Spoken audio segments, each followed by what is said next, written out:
Pertama, tujuan pernikahan itu adalah menjalankan perintah Allah dan Rasulnya.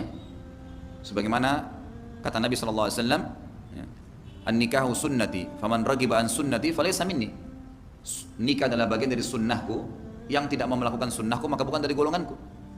Tujuan pernikahan juga adalah ketentraman, gitu kan? Jadi jangan nikah kalau tidak ada ketentraman. Sebagaimana Allah SWT jelaskan dalam banyak ayatnya, gitu kan? Di antaranya ayat yang berbunyi, litaskunu ilaiha. Potongan ayat mengatakan agar engkau merasa tentram dengan pasanganmu itu. Jadi kalau tidak ada ketentraman jangan dipertahankan. Dan salah satu yang membuat biasa ketentraman rumah tangga tidak ada karena banyaknya orang membawa PR-PR ke rumah tangganya. Rumah tangga itu adalah bahtera baru. Kita laki-laki sebagai nakoda pimpinannya, kita pakai baju baru. Istri kita juga ada wakilnya, bukan staf di kapal tapi wakil dia yang siap membantu, mendukung apapun yang dikerjakan oleh kapten. Jangan bawa barang rongsokan ke kapal. Piring kotor, jangkar yang sudah rusak, jadi kotor kapalnya, jangan. Ya tadi itu sifat-sifat buruk. Udah jelas orangnya tidak baik tetap dinikahi, tetap diterima nikahnya, maka itu tidak baik, gitu kan? Jadi harus cari ketentraman. Yang ketiga, tujuan pernikahan adalah punya keturunan. Akhwat di belakang sana kalau ada yang mau nikah sama anda lalu dia mengatakan, tapi saya mau nikah tapi saya nggak mau punya anak, ya jangan diterima lamarannya langsung. Karena Allah Subhanahu Wa Taala mengatakan dalam Al-Quran, dalam ayat itu dikatakan, inti ayat itu ada potongan ayat mengatakan banina wa hafadah. Artinya dari istri itu akan ada keturunan dan cucu, anak-anak dan cucu, gitu kan? Itu diantaranya. Jadi kalau tidak ada tujuan pernikahan ini maka jangan menikah. Itu penting untuk diketahui. Kemudian selanjutnya singkat saja kepada kedua mempelai yang hari ini sudah melaksanakan prosesi pernikahan. Akad nikah ini dalam Al-Quran disebutkan sebagai mitsaqan ghalidha. Itu satu ikatan yang luar biasa. Ikatan yang begitu erat, begitu lekat, begitu pekat, begitu suci, begitu mulia, sehingga nggak boleh orang bermain-main tentang akad pernikahan. Akad pernikahan yang kita laksanakan tadi menjadi penyebab turunnya rahmat dan barakah, menjadi penyebab datangnya ridha Allah kepada kita semua. Maka itu secara singkat kepada kedua mempelai kita ingin memberikan satu nasihat buat kedua mempelai, juga buat kita semua dan khususnya buat diri saya sendiri, bahwa suatu akad pernikahan yang dilaksanakan oleh umat Nabi Muhammad SAW sekurang-kurangnya ada 4 tujuan yang harus terpenuhi. Jadi maksudnya harus terpenuhi, kita harus berusaha. Bagaimana caranya 4 tujuan tersebut bisa terpenuhi, ya ikhwan? Yang pertama, bahwa perkawinan itu tidak lain dan tidak bukan adalah sunnah Nabi kita Muhammad SAW. Bahkan dengan jelas Nabi mengatakan, man raghiba an sunnati falaysa minni. Barang siapa yang menolak aku punya sunnah, menolak kesunnahan, menolak syariahnya daripada pernikahan, maka mereka bukan umat Nabi Muhammad SAW. Jadi tujuan pernikahan yang pertama adalah ihya'i sunnah, untuk menghidupkan sunnah, untuk menghidupkan syariat yang dibawa oleh Nabi kita Muhammad SAW. Nah, sedangkan yang kedua, tujuan daripada perkawinan tidak lain dan tidak bukan, saudara, yaitu untuk kita bisa menjaga kelestarian keberadaan umat manusia di atas muka bumi ini sebagai khalifah yang ditugaskan oleh Allah Subhanahu wa taala untuk memakmurkannya, saudara. Di mana Allah nyatakan dalam Al-Qur'anul Karim, faqala ta'ala wallahu ja'ala lakum min anfusikum azwaja wa ja'ala lakum min azwajikum banina wa hafadah. Jadi jelas berdasarkan ayat ini bahwa tujuan perkawinan memang tidak kita pungkiri untuk bisa mendapatkan banina wa hafadah, bisa mendapatkan anak cucu keturunan yang dengannya nanti, saudara, keberadaan kelestarian umat manusia di atas muka bumi ini tetap bisa terjaga. Apalagi Nabi mengatakan dalam hadis yang tadi dibawakan dalam khutbah nikah, beliau mengatakan tazawwaju wa taqsuru fa inni mubahim bikumul umam yaumal qiyamah. Kawinlah kamu, kayak aku punya umat, kawin, nikah, berkeluarga, wa taqsuru, supaya apa? Supaya kamu menjadi banyak. Nabi pengen umatnya punya keturunan yang banyak. Nabi pengen umatnya ini menjadi umat yang terbanyak. Sampai-sampai Nabi mengatakan, fa inni mubahim bikumul umam yaumal qiyamah. Kelak nanti di hari kiamat aku akan banggakan kalian di hadapan umat-umat yang lain. Bangga karena kuantitasnya yang banyak dan bangga karena kualitasnya yang beriman dan bertakwa kepada Allah Subhanahu wa taala. Insyaallah. Maka itu kepada kedua mempelai, jaga tujuan yang kedua ini. Tujuan yang pertama tadi yuk kita hidupkan dalam pernikahan ini. Jadi pernikahan jangan dianggap main-main, bukan barang mainan. Pernikahan ini bukan barang mainan, tapi pernikahan ini adalah ihya'us sunnatin Nabi Sallallahu Alaihi Wasallam, adalah yaitu satu kegiatan aktivitas untuk menghidupkan sunnah Nabi. Dan yang kedua, ya kita berusaha bagaimana dalam rumah tangga kita ini kita mendapatkan anak keturunan yang bukan hanya kita lihat dari segi kuantitas jumlah banyaknya, tapi yang lebih penting adalah dari segi kualitas mutunya. Jangan sekali-kali ketinggalkan keturunan yang lemah. Mudah-mudahan kedua mempelai diberikan oleh Allah keturunan yang banyak, yang solihin, yang solehat. Amin ya rabbal alamin. Dan yang ketiga, saudara, sebagaimana juga dari hadisnya dibacakan di dalam khutbatun nikah, bahwa perkawinan ini tidak lain dan tidak bukan agar menjadi benteng kita dari perbuatan yang haram. benteng kita. Nabi mengatakan dengan tegas, ya ma'syarus syabab man istata'a minkumul ba'a falyatazawwaj. Anak-anak muda yang sudah mampu berkeluarga, segeralah kamu kawin berkeluarga, bina itu keluarga. Kenapa? Fa innahu aghaddu lil basar wa ahsanu lil farji. Karena yang namanya perkawinan itu, pernikahan itu bisa menjadi penjaga yang kuat buat pandangan mata kita, sehingga kita tidak lemparkan kita punya pandangan ke perempuan-perempuan yang tidak halal bagi kita, ya ikhwah. Kemudian juga menjadi apa? Wa ahsanul lil farji, menjadi benteng yang kuat daripada perbuatan zina, benteng bagi kemaluan kita semua, sehingga kita bisa menyalurkan kebutuhan biologis kita dengan jalan yang dihalalkan oleh Allah dan Rasulnya, insya Allah. Nah, yang terakhir ya kawan, ini yang tidak kalah pentingnya. Apa tujuan daripada perkawinan? Tadi sudah dibacakan ayatnya oleh qori kita, ya kawan. Wallahu subhanahu wa ta'ala wa min ayatihi an khalaqalakum min anfusikum azwaja litaskunu ilaiha wa ja'ala bainakum mawaddatan wa rahmah. Ini menarik. Kalau kita bertanya untuk apa Allah ciptakan bagi kita pasangan? Untuk apa Allah anugerahkan kepada kita para istri, pasangan hidup kita? Untuk apa? Allah yang menyatakan litaskunu ilaiha, supaya engkau itu merasa cenderung kepadanya. Apa pengertian litaskunu ilaiha? Para ahli tafsir membahas dengan bahasan yang sangat lebar, ya kawan. Begitu banyak makna dan hikmahnya. Di antaranya litaskunu ilaiha, agar kamu merasa cenderung kepada istrimu, supaya satu, kita menumpahkan rasa cinta kita kepada istri kita. Di samping itu kita menyimpan rahasia kita kepada istri kita. Jadi jangan sekali-kali pasangan suami istri menyimpan rahasia kepada orang lain, tapi simpan rahasia kepada pasangan hidupnya. Dan jangan sekali-kali pasangan suami istri curhat kepada orang lain, tapi suami curhatlah kepada istri, istri curhatlah kepada suami. Itu tujuan daripada perkawinan salah satunya, ibarat. Karena berapa banyak saudara ini akibat saling curhat, seorang istri curhat kepada orang lain, akhirnya bukan mendapatkan solusi, justru mengantarkan kepada fitnah. Berapa banyak kejadian di mana-mana tempat, saudara. Maka itu para suami, curhatlah kepada istrimu, simpanlah rahasiamu kepada istrimu, jadikan istrimu itu sebagai tumpahan cinta kasih sayangmu. Para istri, curhatlah kepada suamimu, tumpahkan cinta kasih sayangmu kepada suamimu, taatilah suamimu. Itulah tujuan daripada perkawinan yang sebenarnya. Kalau ini bisa kita tegakkan, insya Allah, sebagaimana Allah janjikan, wa ja'ala bainakum mawaddatan wa rahmah, maka rumah tangga kita akan penuh dengan mawaddah wa rahmah. Jangan mimpi rumah tangga kita menjadi sakinah, penuh mawaddah wa rahmah, kalau kita nggak menjadikan istri kita sebagai tempat curhatan kita, sebagai tempat daripada curahan rasa cinta dan kasih sayang kita, saudara. Maka itu kalau Allah mengatakan litaskunu ilaiha, supaya kamu cenderung itu kepada pasangan hidupmu. Nah, kalau ini sudah terlaksana, Allah janji wa ja'ala bainakum mawaddatan wa rahmah, Allah akan jadikan di antara kamu, hai pasangan suami istri, mawaddah wa rahmah, cinta dan kasih sayang. Kalau itu sudah ada dalam rumah tangga kita, saudara, itulah sebetulnya tujuan hakiki daripada perkawinan umat Nabi Muhammad sallallahu alaihi wasallam. Mudah-mudahan insyaallah, yaitu Abdul Hanan Jamaluddin, insyaallah dengan bimbingan daripada ayah andanya, di sini ada Kiai Haji Agus Jamaluddin, dengan bimbingan daripada ayah anda mertuanya Kiai Haji Abdul Razak, dengan bimbingan daripada ibu-ibu mertuanya yang sudah lebih dulu mengalami bahtera rumah tangga. Mudah-mudahan dengan bimbingan orang-orang tua yang ada di sini, beliau bisa menjadikan rumah tangga beliau sebagai rumah tangga yang sakinah. Nah, kepada orang-orang tua juga kita ingatkan, kalau anak-anak kita yang baru saja yang mengarungi bahtera rumah tangga, harus dibantu, harus diberikan nasihat. Kalau ada perselisihan di antara suami istri, maka tidak siogianya kalau orang-orang tua kemudian ikut campur memanaskan suasana. Begitu juga para besannya, tidak. Mestinya kita orang tua dan para besan semua kerjasama. Bagaimana rumah tangga anak-anak kita tidak pecah di tengah jalan? Bagaimana rumah tangga anak-anak kita akan bisa tetap awet sampai akhir hayatnya? Insya Allah. Mudah-mudahan dengan dibantu oleh orang tuanya, dibantu oleh para mertuanya, dibantu oleh para besannya, rumah tangga ini akan menjadi rumah tangga yang sakinah. Akad nikah, ijab kabul, waktunya nggak lama, cuma sebentar, nggak nyampe 2 menit. Tapi kata-kata itu begitu agung, begitu spesial, begitu luar biasa, menghalalkan yang tadinya haram, mengubah menjadi pahala yang tadinya kalau dilakukan berdosa, luar biasa. Makanya Allah dalam Al-Quran menyebut bahwa pernikahan itu adalah mitsaqan ghalidha, ikatan yang sangat kokoh, yang sangat kuat. Sama seperti perjanjian Bani Israel dengan Allah ketika mereka hampir ditimpa dengan sebuah gunung yang besar. Jadi ikatan pernikahan ini sangatlah kuat, haruslah kokoh. Kalau sebuah kapal besar yang berlabuh di dermaga diikat dengan rantai yang kuat, maka pernikahan itu jauh lebih kokoh, jauh lebih kuat daripada itu. Makanya namanya pernikahan menggabungkan dua insan dari latar belakang berbeda. Tadi di ayat yang saya bacakan, Ar-Rum ayat 21, Allah berfirman, A'udzubillahi minasyaitonirrajim, wa min ayatihi an khalaqalakum min anfusikum azwaja. Dan di antara tanda-tanda kebesaran Allah ialah Dia menciptakan untuk kalian pasangan-pasangan dari diri kalian sendiri. Jadi Allah menyebut bahwa pasangan itu adalah ayat.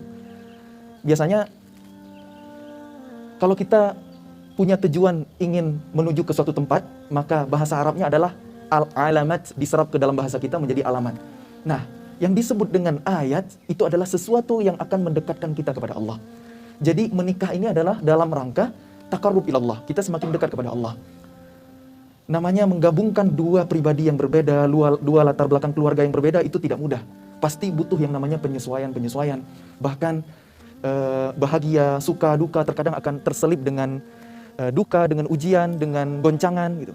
Karena itu adalah sebuah keniscayaan dalam rumah tangga. Afwan.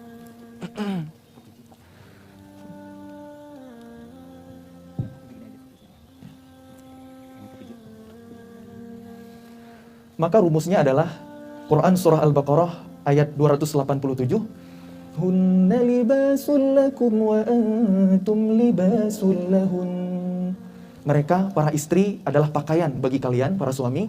Dan suami juga sama, merupakan pakaian bagi istri. Jadi pernikahan itu saling menjaga, saling menutupi. Sebagaimana fungsi pakaian itu ada fungsi keindahan, fungsi estetika, menampilkan yang baik-baik ketika di luar. Kemudian fungsi pakaian yang utama justru untuk menutup aurat. Jadi kalau terjadi konflik, sengketa, cekcok dalam rumah tangga, selesaikanlah berdua, jangan sampai dibawa keluar. Di luar biasa aja, tapi ketika di dalam kamar selesaikan sampai selesai. Begitu nasihat bijak dari orang-orang tua kita. Nah kemudian di surah Ar-Rum ayat 21 Allah menyampaikan kepada kita bahwa dalam pernikahan itu yang dicari ataupun yang akan kita dapatkan adalah 3 hal. Kang Tamil, Teh Dewi mungkin sering cek. Nah, nanti akan ada doa dari rekan-rekan, dari kerabat, dari teman-teman. Semoga samara, sakinah, mawaddah, dan rahmah. Nah, 3 hal ini yang Allah sampaikan dalam Quran surah Ar-Rum ayat 21 ini. Wa ja'ala bainakum mawaddatan wa rahmah. Kami jadikan di antara kalian rasa sakinah, ketenangan, mawaddah, itu cinta, dan rahmah, kasih sayang. Nah, sakinah ini adalah ketenangan. Yang tenang itu apa? Mohon maaf, yang tenang itu kata ulama, litaskunu antum ayyuhar rijal ila nisaikum. Agar kalian merasa tenang kepada istri kalian atau perempuan kalian. Yang tenang di sini adalah hawa nafsunya. Jadi kalau menikah karena hawa nafsu, itu boleh saja. Itu salah satunya, bukan satu-satunya. Karena kata Nabi dalam hadis yang masyhur, wanita itu dinikahi karena 4 hal, karena kecantikannya, karena keturunannya, karena hartanya, au bidiniha, atau karena agamanya. Pilihlah karena agama, insya Allah akan selamat. Tapi memilih hal yang lain, mempertimbangkan kriteria yang lain, itu juga tidak salah, karena itu menjadi salah satu sebab sakinah. Maka sakinah, hak terbesar adalah bagi calon suami. Untuk itu ini nasihat kepada Teh Dewi untuk menghadirkan sakinah dalam rumah tangga, karena lebih urgent, lebih darurat kepada suami. Nasihat Nabi ketika seorang suami keluar rumah melihat sesuatu yang tidak pantas untuk dilihat, sehingga bangkit syahwatnya, maka pulanglah ke rumah. Karena di rumah ada juga seperti yang kamu lihat di luar itu. Kurang lebih seperti itu, saya riwayatkan secara makna. Jadi itulah salah satu tujuan pernikahan, untuk mendapatkan sakinah, ketenangan. Begitu juga sama, istri juga punya hak sakinah dari suami, tapi lebih darurat suami, sehingga tugas istri untuk menghadirkan sakinah. Karena perempuan yang solehah itu kata Nabi, al-mar'atus solehah idza nazarta ilaiha sarratka. Perempuan yang ketika engkau melihat ke arahnya, engkau menjadi senang. Maka setelah menikah nanti, Teh Dewi mungkin merawat diri, bersolek, berdandan, menyambut suami yang pulang bekerja, itu pahalanya luar biasa. Itulah salah satu kiat untuk menghadirkan sakinah dalam rumah tangga. Kemudian yang kedua, mawaddah. Mawaddah itu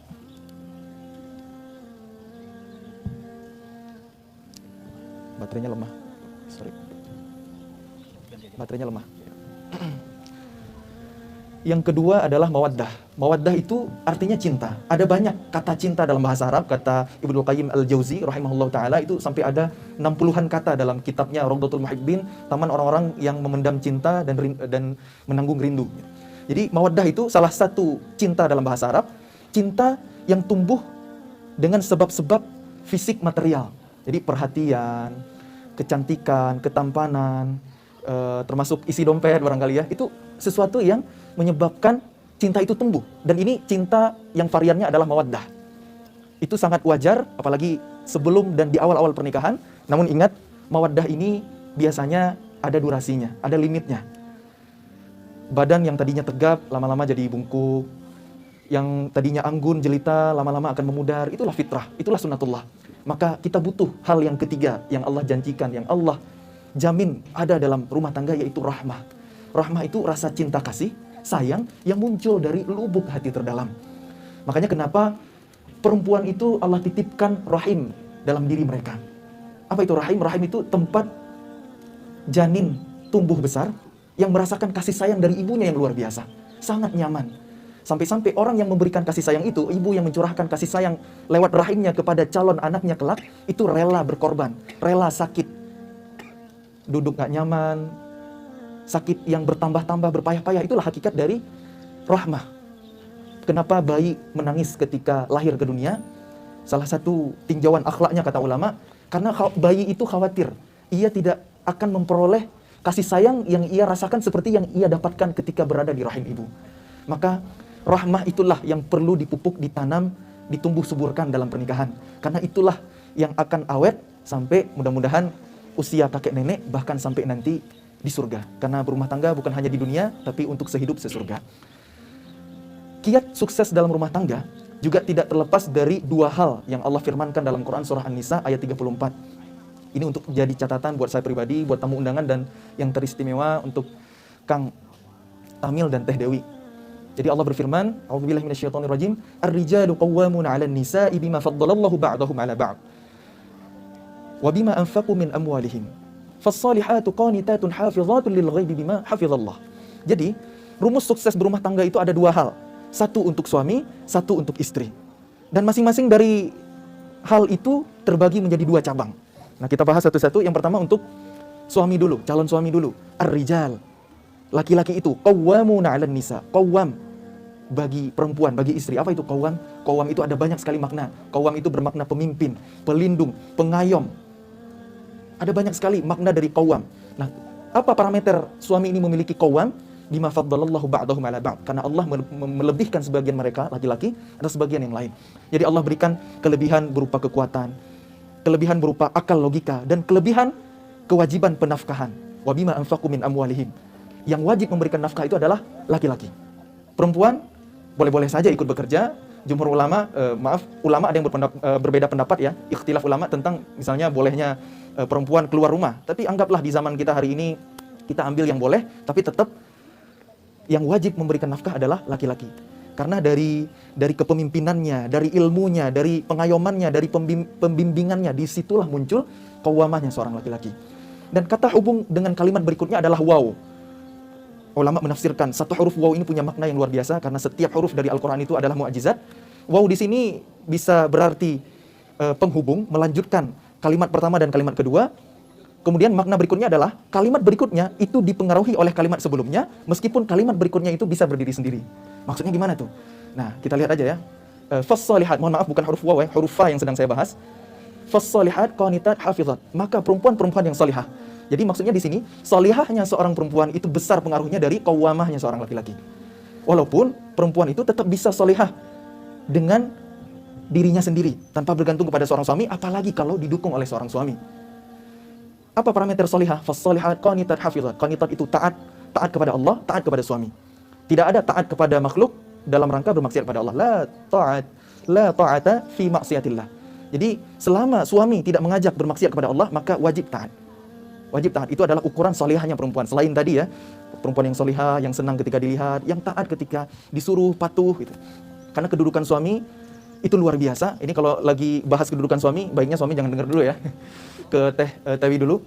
Sekiranya seorang perempuan, seorang istri menjilati seluruh tubuh suaminya dari luka yang bernanah, maka itu belumlah cukup untuk memenuhi hak seorang suami.